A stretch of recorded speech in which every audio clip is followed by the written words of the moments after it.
अस्सलाम वालेकुम dear students, I hope you are doing well. आज की वीडियो में हम पढ़ेंगे क्लास 9 का इंग्लिश का unit number 7, the two बारगेन्स।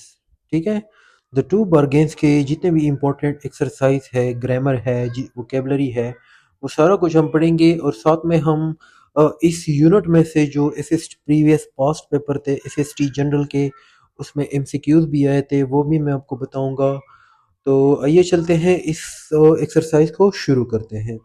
Okay, तो यहाँ पे अगर हम ग्लॉसरी को देखते हैं, इसकी ग्लॉसरी थोड़ी सी इम्पोर्टेंट है, तो इसलिए हम इसको डिस्कस करेंगे। इसमें से एक एमसीक्यू आया था।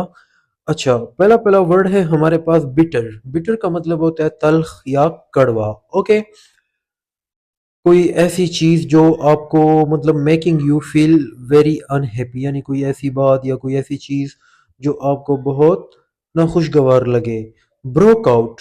ब्रोकआउट का मतलब होता है टू स्टार्ट सडनली, यानी जो अचानक से शुरू हो जाता है, यानी बर्पा होना। फॉर एग्जांपल कोई मर्ज है, जिस तरह कोरोना था, तो वो अचानक से क्या हो गया था, ब्रोकआउट, अचानक से शुरू हो गया था। ठीक है, उसके बाद है डिक्लाइन। डिक्लाइन का मतलब होता है इनकार करना, यानी किसी चीज से इनकार करना। ठीक है, फेमिन। फेमिन जो है था कहत साली को कहते हैं, यानी जब किसी चीज की कमी आ जाती है। ठीक है, फॉर एग्जांपल अगर गंदम की कमी आ जाती है तो उसको हम कहते हैं फेमिन। ठीक है, क्योंकि वो यानी किसी खास चीज की जब कमी होती है, स्पेशली खुराक की। Lake of food during a long period of time, एक लंबे अरसे तक जब खुराक की कमी होती है तो उसको हम फेमिन कहते हैं। जनरसिटी। जनरसिटी कहते हैं सखावत को, यानी willing to give somebody money gifts time, यानी जब आप किसी बंदे को पैसे देते हैं अल्लाह के नाम पर, तोहफे देते हैं, वक्त देते हैं या उसकी मदद करते हैं, तो ये एक खूबी होती है जनरसिटी। उसके बाद है हमारे पास प्रोक्लेम। प्रोक्लेम का मतलब होता है ऐलान करना। इसकी अगर हम इंग्लिश देखते हैं, to publicly and officially tell people about something and important. ठीक है, यानी जब आप लोगों के सामने ऑफिशियली जो है ना लोगों को बता देते हो किसी ज़रूरी बात के बारे में, यानी जब भी कोई ज़रूरी बात करनी होती है तो हम क्या करते हैं, ऐलान करते हैं। ठीक है, तो प्रोक्लेम का मतलब ऐलान होता है। स्केर्स। स्केर्स का मतलब होता है किल्लत, यानी there is not enough of it, यानी जब किसी चीज की कमी हो तो हम उसको क्या कहते हैं, स्कैर्स, लेक ऑफ समथिंग। उसके बाद है हमारे पास टच। TOUCH। अच्छा, टच का मतलब वैसे एक तो टच करना होता है ना, जब आप किसी को टच करते हैं, तो ये वो वाला टच नहीं है। ये वाला जो टच है वो जब आप किसी से बहुत ज़्यादा मुतासर हो जाते हैं, किसी की खूबी देखकर आप उससे बहुत ज़्यादा मुतासर हो जाते हैं, खुश हो जाते हैं, तो इसको हम क्या कहते हैं, टच। यानी आप ऐसे कह सकते हो कि I was so touched by his generosity, मैं उसकी सखावत से बहुत ज़्यादा मुतासर हुआ। तो टच का यहाँ पे मतलब होता है मुतासर होना। नेक्स्ट है हमारे पास टर्न डाउन। टर्न डाउन का मतलब होता है टुकराना, यानी जब आपको कोई ऑफर देते हैं और आप कोई भी पेशकश करते हैं और आप उस ऑफर को टुकरा देते हैं, तो उसको हम क्या कहते हैं, टर्न डाउन। रिजेक्ट और refuse to consider an offer, यानी यही मतलब है, जब आप किसी ऑफर को टुकरा देते हैं तो इसको हम कहते हैं टर्न डाउन। अपराइज। अपराइज का मतलब होता है आगाह करना। टू टेल और इन्फॉर्म समबडी ऑफ समथिंग, यानी किसी बंदे को किसी चीज के बारे में जब आप इंफॉर्म करते हैं, इतला देते हैं, तो उसको हम क्या कहते हैं, अपराइज। ठीक है, यानी इतला देना या आगाह करना। लास्ट वर्ड है हमारे पास इंडोमेंट। इंडोमेंट का मतलब होता है सदका या ज़कात, यानी जब आप कोई चीज़, चाहे पैसे हो या ज़मीन हो, कोई भी चीज़ आप किसी ऐसे ऑर्गेनाइजेशन को दे देते हैं ज़कात के तौर पर। जिस तरह पाकिस्तान में हमारे पास बहुत सारे ऑर्गेनाइजेशन है, जिस तरह के अल खिदमत फाउंडेशन है, इसको जब आप बहुत ज़्यादा पैसे दे देते हो या कोई और चीज़ दे देते हो सदके के तौर पर, तो इसको हम क्या कहते हैं, एंडाउमेंट कहते हैं। ठीक है, नेक्स्ट पेज पे देखते हैं हमारे पास, ये ऊपर जो एमसीक्यूज है इसको छोड़ दें, वोकेबलरी पे आ जाए। Look up the meaning of the following words in the dictionary and make sentences to clearly bring out the meaning. ठीक है, अच्छा, हम सेंटेंसेस तो नहीं बनाएंगे, लेकिन जो वो है, क्या कहते हैं, मैं आपको समझाऊंगा कि ये जो दो दो वर्ड्स दिए हैं जिनकी मीनिंग सेम है लेकिन इनमें फ़र्क होता है। ठीक है, पहला ए वाला है हमारे पास, difference between fetch and bring. Fetch और ब्रिंग दोनों का मतलब होता है लाना। फेच का मतलब भी होता है लाना, ब्रिंग का मतलब भी होता है लाना, लेकिन इनमें फ़र्क ये है, फॉर एग्जांपल आप कोई चीज़, फॉर एग्जांपल आपने बिस्किट ख़रीदनी है, आप घर से चले गए, दुकान बिस्किट खरीद ली और वापस घर ले आ गए, तो इसको हम क्या कहेंगे? फेच। लेकिन अगर आप दुकान पे मौजूद हैं और घर से आपको कोई कॉल करता है कि मेरे लिए ये चीज़ ले आओ, आप दुकान से आ जाते हैं घर, वो चीज़ ले आते हैं, तो उसको आप कहेंगे ब्रिंग। यानी जो टू वे मोशन होता है, ये जो फेच होते हैं ना, इसमें आप आगे भी जाते हो किसी काम के लिए, फिर वापस भी आते हो। ठीक है। ब्रिंग में जो है ना वन वे, ये एक ही डायरेक्शन में जो है ना आप कोई चीज लाते हो, सही है, तो इसमें ये फर्क है। दूसरा है हमारे पास difference between famous and notorious. Famous and notorious दोनों का मतलब होता है मशहूर, लेकिन फेमस उसको कहते हैं जो पॉजिटिव वे में मशहूर हो, किसी अच्छे काम की वजह से मशहूर हो। जबकि नोटोरियस उसको कहते हैं जो किसी बुरी वजह से, यानी किसी गंदे काम की वजह से मशहूर हो। ठीक है। अच्छा, difference between crime and sin. Crime and sin दोनों का मतलब होता है जुर्म, लेकिन क्राइम उस जुर्म को कहते हैं, यानी जिस तरह फॉर एग्जांपल एक का मुल्क ने, हम पाकिस्तान में रहते हैं तो यहाँ पे कुछ कानून हैं जो कि हमारे हुकूमत ने बनाए हुए हैं, ठीक है, कॉन्स्टिट्यूशन ने बनाए हुए हैं। आप अगर उन कानून के खिलाफ जाते हो तो आप क्या करते हो? क्राइम। इसको क्या कहते हैं? जुर्म। सिन वो वाला जुर्म होता है जब आप, हम मुसलमान है ना, तो इस्लाम ने, कुरान ने जो हमें कानून बताया है, उसके कानून के खिलाफ जब हम जाते हैं तो ये क्या हो जाता है? सिन, जिसको हम कहते हैं गुनाह।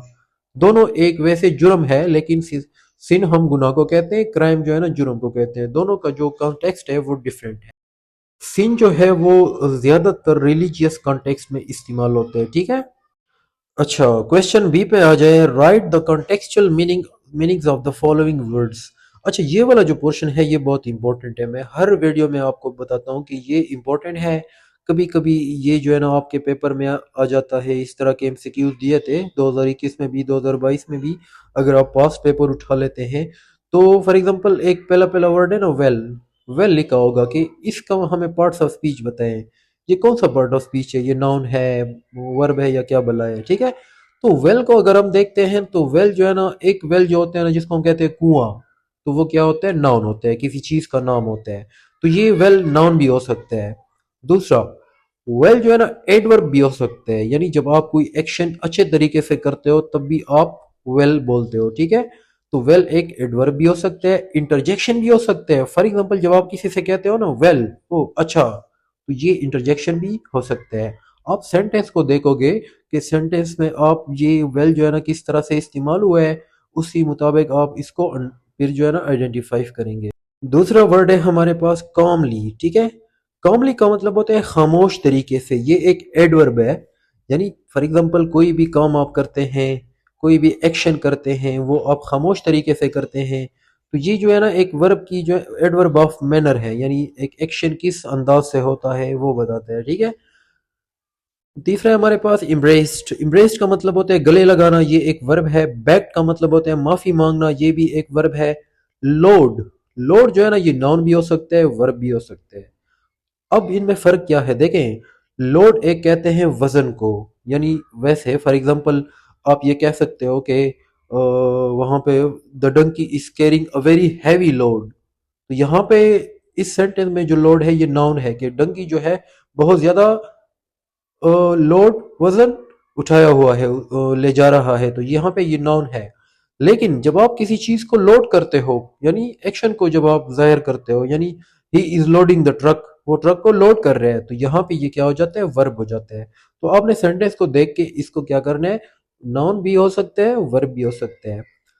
आखिरी हमारे पास है प्रॉफिटेबल। प्रॉफिटेबल का मतलब होता है फायदामंद, जिससे आपको फायदा पहुंचता हो। ये एडजेक्टिव है। अच्छा, प्रॉफिटेबल से आप एक जो है ना ये सफिक्स हटा के, ये इससे क्या बन जाता है? प्रॉफिट। प्रॉफिट जो है ये नाउन भी हो सकता है, वर्ब भी हो सकता है। प्रॉफिट तो कोई एक प्रॉफिट का मतलब होता है, अगर आप इसको एज ए नाउन इस्तेमाल कर रहे हो तो वहां पे उसका मतलब होता है फायदा। प्रॉफिट मींस फायदा या मुनाफा। ठीक है। यानी कि मुझे फॉर एग्जांपल इस चीज से इतना प्रॉफिट मिला, तो आप यहाँ पे इसको क्या करेंगे? सॉरी, यानी प्रॉफिट एक नाउन की तरह भी काम कर सकता है और वर्ब की तरह भी काम कर सकता है। आपने सेंटेंस को देखना है, अगर सेंटेंस में ये एक्शन को जाहिर कर रहा है तो ये प्रॉफिट वर्ब है।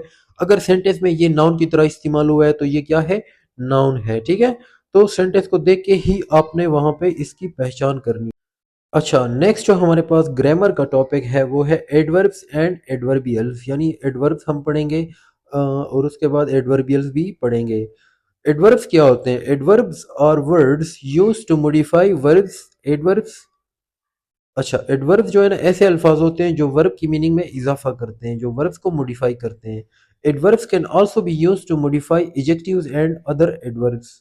तो एडवर्ब जो होते हैं ये वर्ब को भी मॉडिफाई करते हैं, एडजेक्टिव को भी मॉडिफाई करते हैं और दूसरे एडवर्ब्स को भी मॉडिफाई करते हैं। अब हमने क्या करना है, इन ब्लैंक्स को फिल करना है। ये कुछ एडवर्ब्स दिए हैं। अब यहाँ पे देखा ना, ये सारे जितने भी एडवर्ब्स हैं, occasionally, sometimes, usually, rarely, once, well, never, mostly, often, always, ये सारे एडवर्ब ऑफ फ्रीक्वेंसी है, ठीक है। फ्रीक्वेंसी वाले एडवर्ब्स हैं, यानी जो आपको बताते हैं कि एक एक्शन कितनी दफा होता है, how much the action happens, ठीक है। तो उस चीज के बारे में बताते हैं, एक्शन की फ्रीक्वेंसी के बारे में आपको बताते हैं। तो हम इसको जरा एमसीक्यूज को देखते हैं। पहला पहला एमसीक्यूज है, I dash go to bed at 10 o'clock। अब जब मतलब कि आप यहाँ पे क्या लगाओगे, यूजुअली लगाओगे, क्योंकि यूजुअली जो होता है ना वो आप तभी इस्तेमाल करते हैं जब भी कोई एक्शन जो है ना आप आपकी रूटीन होते हैं और आप तकरीबन 90 यानी 99% जो है ना उसको क्या करते हैं, एक ही टाइम पे करते हैं। तो ये जो सेंटेंस है तो इसमें आप क्या लगाओगे, यूजुअली, यानी मैं हर रोज 10 बजे सोता हूँ, इसका मतलब ये होता है। दूसरा है हमारे पास, I have never been to the China, यानी मैं चाइना कभी भी नहीं गया हूँ। नेवर आप नेगेटिव सेंस में इस्तेमाल करते हो जब आपने कोई काम, जब एक्शन बिल्कुल होता ही नहीं है तो उसके लिए आप नेवर इस्तेमाल करते हो। मतलब कहने का ये है कि यहाँ पे अगर हम देखते हैं ना, यहाँ पे एक्शन, कौन सा एक्शन हो रहा है, चाइना जाने वाला एक्शन। लेकिन वो बंदा कह रहा है कि I have never been to China, कि मैं चाइना कभी भी नहीं गया हूँ, तो ये वाला एक्शन उसने नहीं किया है, ठीक है।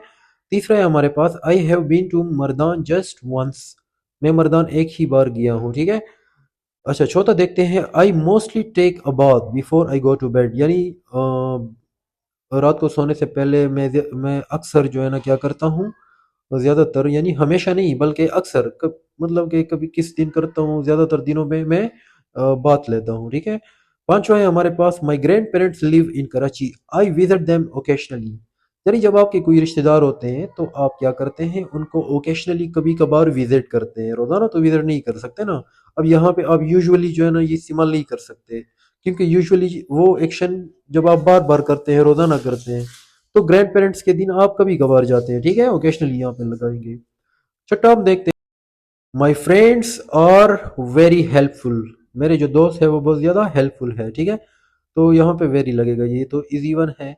7 नंबर है, I was always impressed with her performance, यानी कि मैं हमेशा उसकी परफॉर्मेंस से मुतासिर हुआ। आठवां है हमारे पास, I sometimes go for a walk in the park, यानी कभी कभार मैं पार्क में वॉक करने के लिए जाता हूँ। अब देखें ना, ओकेशनली और समटाइम्स दोनों में फ़र्क ये है कि ओकेशनली वो एक्शन जो थोड़ी जिसकी फ्रीक्वेंसी थोड़ी ज़्यादा हो, ऑलवेज जो है ना उसकी फ्रीक्वेंसी, समटाइम्स जो है ना उसकी फ्रीक्वेंसी ओकेशनली से कम होती है। ओकेशनली फॉर एग्जांपल अगर आप 3 दिन कोई काम करते हैं तो समटाइम्स में जो है ना आप उसको 3 दिनों से कम कर दें। तो फ्रीक्वेंसी वाले एडवर्ब हमेशा यही होते हैं ना, कुछ कुछ की फ्रीक्वेंसी ज्यादा होती है, कुछ की कम होती है। तो ओकेशनली की फ्रीक्वेंसी ज्यादा है, वो एक्शन की फ्रीक्वेंसी, यानी जब किसी कोई एक्शन ज्यादा होता है तो आप ओकेशनली इस्तेमाल करते हो। अगर कोई एक्शन मतलब कि उससे कम होता है तो आप उसके लिए समटाइम्स इस्तेमाल करते हो, ठीक है। यानी तो यहाँ पे इसका मतलब होता है कि मैं कभी कभार पार्क जो है ना जाता हूँ वॉक के लिए। नवा है हमारे पास, I read English novels rarely, यानी कि मैं कभी कभार बहुत कम इंग्लिश नॉवल पढ़ता हूँ। रेयरली का मतलब होता है ये फ्रीक्वेंसी शो कर रहे हैं एक्शन की, यानी एडवर्ब ऑफ फ्रीक्वेंसी है कि जब आप कोई एक्शन बहुत कम करते हैं, यानी उसकी फ्रीक्वेंसी क्या होती है, बहुत कम होती है, ठीक है, उस एक्शन की बहुत कम करते हो तो उसके लिए आप रेयरली इस्तेमाल करते हो। दे often गो आउट, वो अक्सर बाहर जाते हैं, ठीक है। तो often मीन्स अक्सर, यानी इसकी फ्रीक्वेंसी भी क्या होती है, ज्यादा होती है एज कम्पेयर टू अदर्स, ठीक है।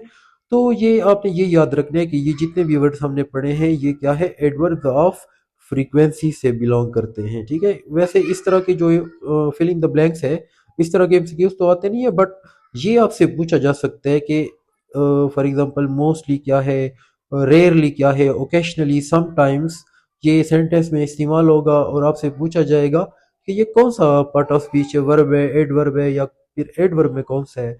तो आपने ये याद रखना है कि ये जब फ्रीक्वेंसी को शो करता है, एक एक्शन की वो शो करता है कि how much the action happens, कि एक एक्शन कितना होता है, कितनी बार होता है, तो उस चीज को ये एडवर्ब ऑफ फ्रीक्वेंसी जाहिर करते हैं। ओके, नेक्स्ट जो हमारे पास टॉपिक है, rewrite the sentences adding the adverb in the correct place. यहाँ पे आपको सेंटेंसेस दिए हैं और ब्रैकेट में आगे एडवर्ब लगे हैं और आपसे पूछा गया है कि ये जो एडवर्ब है ना, इन सेंटेंसेस में सही जगह पर आप लगा दो। अब इसमें जो है ना ऐसे एमसीक्यूज तो आ नहीं सकते, तो इसमें जो है ना सेंटेंस करेक्शन से एमसीक्यूज आ सकते हैं। फॉर एग्जांपल पहला पहला सेंटेंस है ना, शी इज एट होम। अब रेयरली को आपने वो एमसीक्यूज इस तरह दे सकते हैं, she rarely is at home, she is rarely at home, she is at rarely home, या she is at home rarely.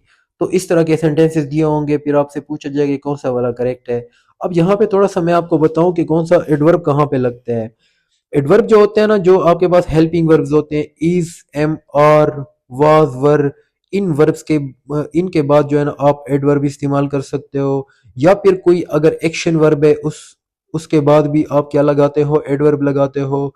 या अगर एडवर्ब ऑफ टाइम जो होते हैं, ठीक है, एडवर्ब ऑफ टाइम हमेशा आखिर में आते हैं, ये आपने याद रखना है। ऐसा एडवर्ब जो टाइम को जाहिर करता हो वो हमेशा आखिर में आता है। ठीक है, अच्छा, अब इसको जरा देखते हैं। शी इज एट होम, तो ये जो एडवर्ब रेयरली है ये इसके बाद लगेगा, she is rarely at home, यानी वो बहुत कम घर पे होते हैं। दूसरा है हमारे पास, ही ओपन द डोर।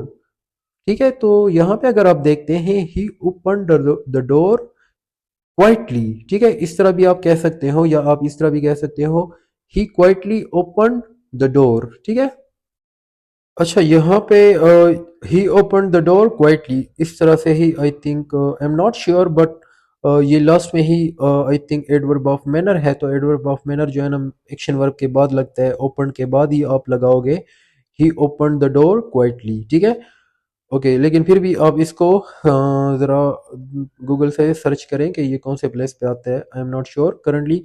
अच्छा, तीसरा नंबर देखते हैं, कैन आई सिट डाउन। अब यहाँ पे देखें ना, एडवर्ब ऑफ टाइम लगे है हेयर, तो एडवर्ब ऑफ प्लेस है, एडवर्ब ऑफ प्लेस भी जो है ना आप आखिर में लगा सकते हो।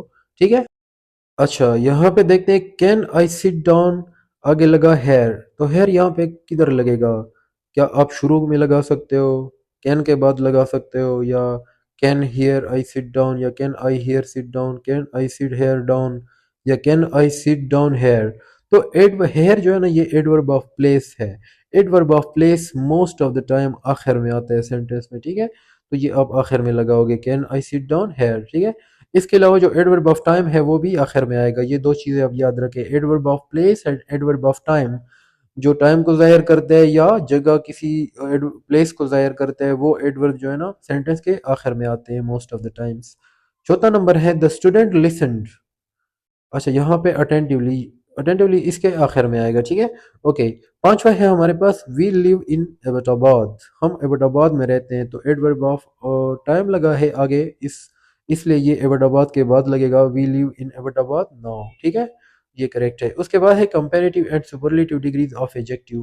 कंपैरेटिव डिग्री जिस तरह के आपने पहले एडजेक्टिव में पढ़ा होगा, मैंने समझाया था कि कंपैरेटिव एडजेक्टिव वो एडजेक्टिव होते हैं जब आप दो चीज़ों को, दो बंदों को कंपेयर करते हैं तो आप कंपेरेटिव डिग्री का इस्तेमाल करते हैं। लेकिन जब आप एक, दो से ज़्यादा या तीन से ज़्यादा बंदों को कंपेयर करते हो तो आप सुपरलेटिव डिग्री का इस्तेमाल करते हैं। In the same way comparative और सुपरलेटिव एडवर्ब में भी इस तरह के डिग्रीज होते हैं। ठीक है, अच्छा, तो सी पे आ जाओ, क्वेश्चन नंबर सी पे। Complete each sentence with the correct form of the adverb in parenthesis. यहाँ पे आपको पैरेंथेसिस में हर सेंटेंस के बाद एडवर्ब दिया गया है और आप उस एडवर्ब की जो डिग्री है वो उसके मुताबिक लगाएं जिसकी ज़रूरत हो। ओके, पहला हमारे पास है, our father arrived later than the rest of the family. आगे लिखा है लेट, तो लेट की आप कंपेरेटिव डिग्री कैसे बनाते हैं, लेटर। ठीक है, लेटर, लेट जो है ना एक एडवर्ब है और इसकी कंपेरेटिव डिग्री क्या बनेगी, लेटर, यानी और further arrived later than the rest of the family, कि हमारा जो बाप था वो बाकी फैमिली से लेट आ गया, ठीक है। दूसरा है हमारे पास my sister looked dash then Amara did, beautifully लिखा है। अच्छा, ब्यूटीफुल का जो है ना कंपैरेटिव डिग्री हम, मैंने आपको बताया था एडजेक्टिव में कि ब्यूटीफुल का कंपैरेटिव डिग्री मोर ब्यूटीफुल होता है, सुपरलेटिव डिग्री मोस्ट ब्यूटीफुल, ठीक है। अब यहाँ पे ब्यूटीफुली क्या है, ये एडजेक्टिव से एडवर्ब बनाया गया है, तो इसका क्या बनेगा comparative, more beautifully and most beautifully. My sister look dash then Amara did. अब यहाँ पे अमारा और माई सिस्टर यानी दो बंदों लड़कियों के दरमियान कंपैरिजन है, तो आप सुपरलेटिव डिग्री लगाओगे, my sister looked more beautifully then Amara did, ठीक है, यानी मेरी जो बहन थी वो अमारा से ज्यादा खूबसूरत लगती थी।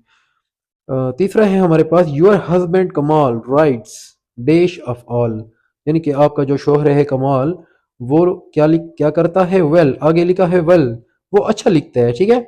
अब यहाँ पे सारों के साथ उसका कंपैरिजन किया गया है, इसका मतलब है कि वो सारों से अच्छा लिखता है। अब वेल की जो सुपरलेटिव डिग्री है वो क्या है, बेस्ट है, ठीक है। योर हस्बैंड कमाल rights the best of all, यानी आपका जो हस्बैंड है कमाल वो सबसे बेहतरीन लिखता है। चौथा, Mrs Haseeb speaks dash then Mrs Aamir. अब यहाँ पे मिसेस हसीब और मिसेस आमिर की दरमियान कंपैरिजन किया है और आगे एडवर्ब लगे है क्लियरली। क्लियरली का जो कंपैरेटिव डिग्री है वो क्या है, मोर क्लियरली। सुपरलेटिव डिग्री क्या है, मोस्ट क्लियरली। अब यहाँ पे देखो ना, Mrs Haseeb speaks more clearly then Mrs Ali, यानी कि मिसेस हसीब मिसेस आमिर से जो है ना ज्यादा क्लियरली बोलती है। ओके, लास्ट वन है हमारे पास, mother prepare chicken dash then grand mother does, यहाँ पे लगे है वेल। अच्छा, यहाँ पे अगर आप देखते हैं ना, वेल को जो है ना हम गुड भी कह सकते हैं। तो गुड का जो कंपेरेटिव डिग्री होता है वो बेटर होता है और सुपरलेटिव डिग्री उसका क्या होता है, बेस्ट होता है। तो यहाँ पे चूंकि ये जो वेल लगा है ये गलत है, तो यहाँ पे दो बंदों के दरमियान कंपैरिजन है, तो वेल की जो है ना कंपेरेटिव डिग्री क्या होगी, बेटर होगी।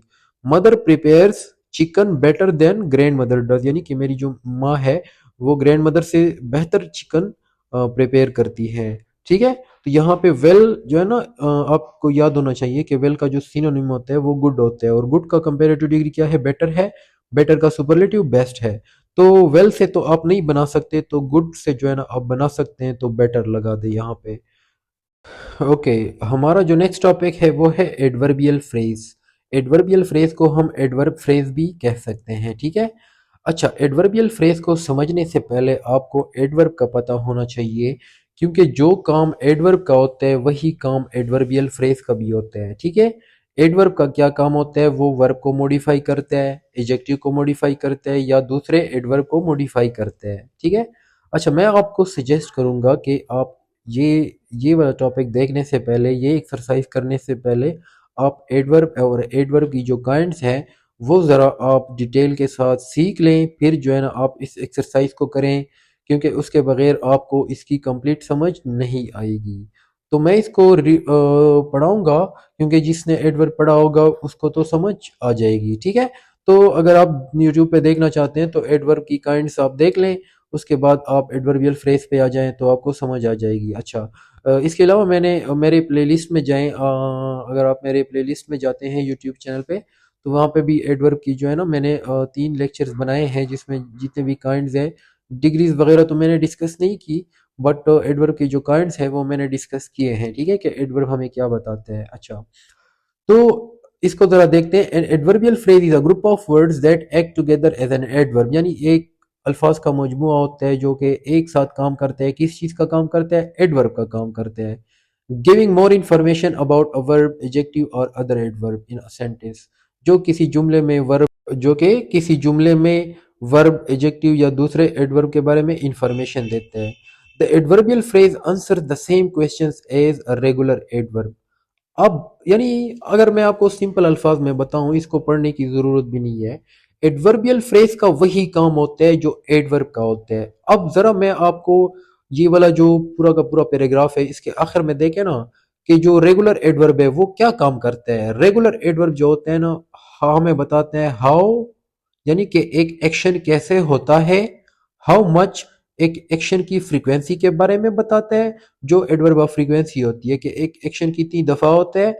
इसके अलावा एडवर्ब हमें बताते हैं व्हेन द एक्शन हैपन्स, कि एक्शन कब होता है, उसकी जो है ना टाइम के बारे में बताते हैं, और वेयर एक्शन की लोकेशन के बारे में बताते हैं। तो इन चीजों के बारे में हमें एडवर्ब बताते हैं। तो एडवर्बियल फ्रेज भी हमें बताता है कि एक एक्शन कैसे होता है, एक एक्शन कितनी दफा होता है, एक एक्शन कब होता है, या एक एक्शन कहाँ पे होता है। ठीक है, वो ग्रुप ऑफ वर्ड्स जो आपको इन चीजों के बारे में इंफॉर्मेशन देंगे वो एडवर्बियल फ्रेजेस होंगे। अब अंडरलाइन करेंगे हम एडवर्बियल फ्रेजेस को। ठीक है, डी नंबर पे आ जाए। पहला पहला है हमारे पास, we expect our grand parents to arrive in about an hour. अब यहाँ पे देखें ना, we expect our grand parents to arrive. To arrive क्या है, यहाँ पे वर्ब है। अब इस वर्ब को जो है ना मॉडिफाई कर रहा है इन अबाउट एन आवर। यहाँ पे आपको टाइम बता रहा है अराइवल का, कि अराइवल का टाइम क्या है, इन अबाउट एन आवर। ये एक फ्रेज है जो आपको वर्ब यानी अराइवल की टाइम बता रहा है। तो ये देखो ना, टाइम के बारे में अगर आपको बता रहा है पूरा का पूरा फ्रेज, तो ये एडवर्ब का काम कर रहा है। ये क्या है, एडवर्बियल फ्रेज है, और ये आपको जवाब दे रहा है कि when the action will happen. ठीक है, दूसरा है my cousin watches television almost, my cousin watches television almost as much as you do. यानी कि मेरा जो कजन है वो टीवी देखता है, कितना देखता है, आगे जो लफ्ज है almost as much as you do. ये आपको एक यानी टीवी देखने की जो फ्रीक्वेंसी है, कि वो जो टीवी देखता है वो कितनी दफा देखता है, how much he watches the TV. तो ये फ्रीक्वेंसी बता रहा है कि मतलब कि एडवर्ब ऑफ फ्रीक्वेंसी का ये काम कर रहा है। As much as you do, ये क्या कर रहा है, हमें फ्रीक्वेंसी बता रहा है एक्शन का, कि how much the action happens. ठीक है, तो ये यहाँ पे एडवर्बियल फ्रेज है। ओके, तीसरा है हमारे पास, the weather man says it will rain all day. अच्छा, यहाँ पे अगर हम देखते हैं तो इट विल रेन, यानी कि जो वेदर मैन है वो कहता है कि इट विल रेन, बारिश होगी, ऑल डे, सारा दिन। तो ऑल डे जो है ना, ये हमें क्या बता रहा है, रेन। यानी रेन, ये यहाँ पे रेन जो है ना, विल रेन एक वर्ब की तरह इस्तेमाल हुआ है। और कब होगा रेन, ऑल डे, सारा दिन। ठीक है, तो ये एक टाइम बता रहा है कि कितनी ड्यूरेशन के लिए जो है ना ये रेन होगा। तो उस एक्शन यानी जो रेनफॉल का ड्यूरेशन है, ये जो एक्शन है उसका ड्यूरेशन बता रहे हैं ऑल डे। यहाँ पे एडवर्बियल फ्रेज है, और ये आपको टाइम के बारे में बता रहे हैं। चौथा है हमारे पास, यूर ब्रदर प्लेज सोकर better than my brother does. अब यहाँ पे जो एक्शन है वो कौन सा एक्शन है, प्लेज। अब यहाँ पे लिखा है यूर ब्रदर प्लेज, आपका भाई खेलता है, यू सॉकर सॉकर खेलते हैं, एक गेम कैसे खेलता है, better than my brother does, मेरे भाई से बेहतर खेलता है। तो ये वाला जो फ्रेज है, better than my brother does, ये आपको ये बता रहा है कि एक्शन कैसे होता है। ठीक है, तो ये हाउ एडवर्ब ऑफ मैनर है। ठीक है, अच्छा, पांचवा है आवर फ्रेंड ड्राइव्स। अच्छा, यहाँ पे हमारा जो दोस्त है वो ड्राइविंग करता है ऑन मंडेज। तो ये टाइम के बारे में आपको बता रहा है ये फ्रेज। तो ये एक एडवर्बियल फ्रेज है। ठीक है, अच्छा, adverbial clauses in a sentence. अच्छा, एडवर्बियल एडवर्ब हो गया, एडवर्बियल फ्रेज हो गया, एडवर्बियल क्लॉज। एडवर्बियल फ्रेज में आपके पास सब्जेक्ट वर्ब का कॉम्बिनेशन नहीं होता, वो भी एडवर्ब का काम करता है। जबकि एडवर्बियल क्लॉज जो होता है उसमें आपके पास सब्जेक्ट वर्ब का कॉम्बिनेशन होता है, और वो किसका काम करता है, वो भी एडवर्ब फ्रेज की तरह और एडवर्ब की तरह हमें उन चीज़ों, एक्शन की फ्रीक्वेंसी के बारे में बताता है, एक्शन के टाइम के बारे में, एक्शन के प्लेस के बारे में। ठीक है, एक्शन की लोकेशन के बारे में, इन सारी चीज़ों के बारे में हमें बताता है। ठीक है, और एडवर्बियल क्लास जो होता है वो हमेशा सबऑर्डिनेटिंग कंजंक्शन से शुरू होते हैं। तो ज़रा इन सेंटेंसेस को देखते हैं। अच्छा, एग्जाम्पल को देखें जरा। ऑल दो इट वॉज लेट, यानी नीचे नीचे एग्जाम्पल पे आ जाए ना ब्लू कलर में जो लिखे है, although it was late Jamila continue to read her book. यहाँ पे अगर हम देखते हैं ना, तो जो पहला पार्ट है although it was late, ये एक एडवर्बियल क्लास है जो आपको रीजन बताता है। Jamila continue to read her book.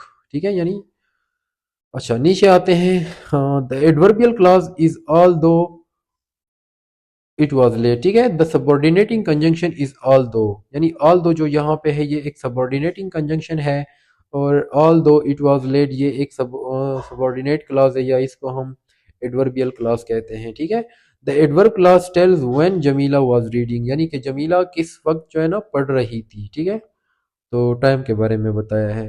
अच्छा, नीचे देखें, underline the adverbial clause in each sentence below. पहला पहला हमारे पास सेंटेंस है, because no one was home the thieves robbed the house. अब यहाँ पे देखें ना, एक एक्शन हुआ है रोबिंग का, चोरी का। चोरी का एक्शन क्यों हुआ है, वाई द एक्शन हैपेंड, और ये एक्शन की जो रीजन हमें है कौन बताता है, एडवर्ब बताता है। और यहाँ पे पूरा का पूरा फ्रेज है जो हमें रीजन बता रहा है कि एक्शन क्यों हुआ है। Because no one was at home, कोई भी घर पे नहीं था इसलिए क्या हो गई, चोरी हो गई। तो ये एक क्या है, एडवर्बियल क्लॉज है, क्योंकि ये आपको एक्शन की रीजन बता रहा है। ठीक है। अच्छा, दूसरा है, इफ बशीर कॉल्स, यानी कि अगर बशीर कॉल करता है, please tell him I am on my way, तो उसे बता दीजिएगा कि मैं रास्ते में हूँ। तो यहाँ पे अगर हम देखते हैं ना, please tell him I am on my way, please उसे बता दीजिएगा कि मैं रास्ते में हूँ। इफ बशीर कॉल्स, अगर बशीर कॉल करता है, तो यहाँ पे ये इफ जो है ना, ये एक मैंने आपको एक वीडियो अपलोड की थी कंडीशनल सेंटेंसेस पे। तो इफ अगर आ जाता है तो ये एक कंडीशनल क्लॉज है, यानी कि बशीर को आपने कब बताना है, अगर बशीर कॉल करे तो उसे बता दें कि मैं रास्ते में हूँ। ठीक ठीक है, तो ये एक आपको वो बता रहा है, कंडीशन के बारे में बता रहा है कि आपने तब बशीर को बताना है जब वो कॉल करे। ठीक है, तो यहाँ पे इफ बशीर कॉल्स क्या है, एक एडवर्ब क्लॉज है जो आपको कंडीशन के बारे में बता रहा है। तीसरा है हमारे पास, Palwasha climb the stairs after she finished her dinner. अब यहाँ पे देखें ना, Palwasha climb the stairs, Palwasha ने सीढ़ियों पे वो चढ़ गई, कब चढ़ गई, after she finished her dinner, जब उसने अपना डिनर फिनिश किया।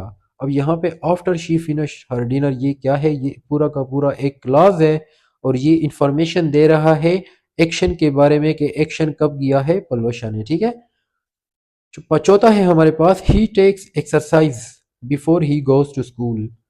अब यहाँ पे देखे ना, ही टेक्स एक्सरसाइज, वो एक्सरसाइज करता है, कब एक्सरसाइज करता है, before he goes to school, school जाने से पहले। तो ये आपको टाइम बता रहा है कि वो कब एक्सरसाइज करता है। ये एडवर्बियल क्लॉज हमें टाइम के बारे में बता रहा है।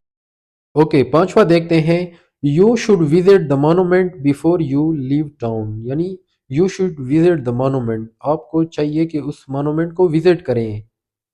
कब विजिट करें, before you leave the town, यानी इस कस्बे को छोड़ने से पहले। तो ये भी आपको टाइम के बारे में बता रहे हैं। Before you leave the town क्या है, एक एडवर्बियल क्लॉज है जो कि आपको एक एक्शन की टाइम के बारे में बताना है कि आपने एक्शन कब परफॉर्म करना है।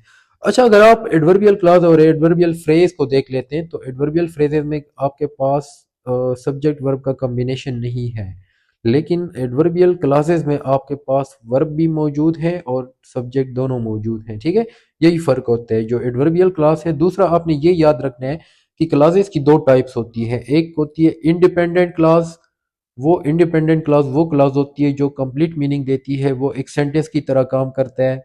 दूसरा हमारे पास होता है सबॉर्डिनेट क्लास, या जिसको हम डिपेंडेंट क्लास भी कहते हैं। डिपेंडेंट क्लॉज या सबऑर्डिनेट क्लॉज वो क्लॉज होता है जो खुद कंप्लीट मीनिंग नहीं दे सकता, बल्कि वो डिपेंड करता है इंडिपेंडेंट क्लॉज पे अपना मीनिंग कंप्लीट करने के लिए। और ये जो सबऑर्डिनेट क्लॉज होते हैं या डिपेंडेंट क्लॉज, इसकी तीन टाइप्स होती है।